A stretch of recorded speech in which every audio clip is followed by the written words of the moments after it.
Hi, today we're going to be shining up some Regal ware with some Bon Ami. You can see the before here, all those baked on nonsense, and the after here, nice and shiny.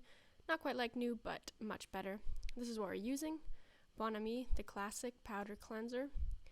I am just going to, show you again the before. I'm going to wet the sponge a little bit, put a little bit of dish soap on there, doesn't hurt, and shake on some Bon Ami. Not a huge copious amount, but you can be generous with it.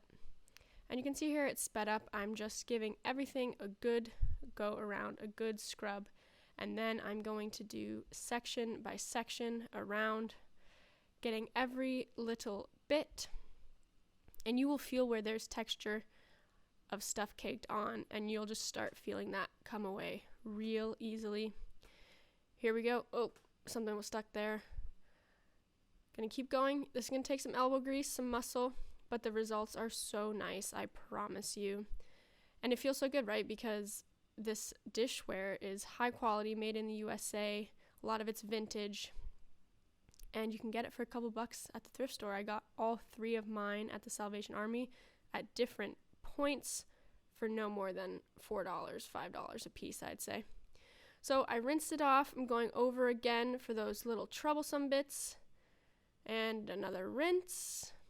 Now, here is the second larger one.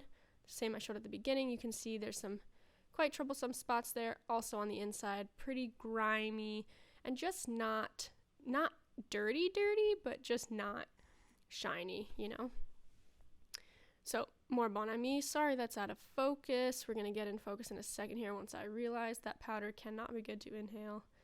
But that's not the end of the world. Come on, what are we gonna, we're gonna go in focus now, and same thing. See how I'm doing section by section around, really feeling for those little troublesome spots. Scrub, scrub, scrub. This is sped up. It took probably about 5 minutes per pot, but I mean, that's, for a pot that was, $5, that's pretty good. These things, I just love the handles. I love the handles don't heat up when you're cooking with them. They don't wiggle around. I've never had a handle that's loose, but if it was, they're very, very easy to tighten. They have a screw that's easily accessible. Getting in the bottom there on the inside, that little rim there that you see me doing, that's super important. We forget to clean that properly, I think, a lot of the time. Another pet peeve of mine is when people don't clean the outside of their pots. And if you do consistently clean the outside of your pots, you actually prevent this whole process from really being needed, because things don't get baked on there by your stove.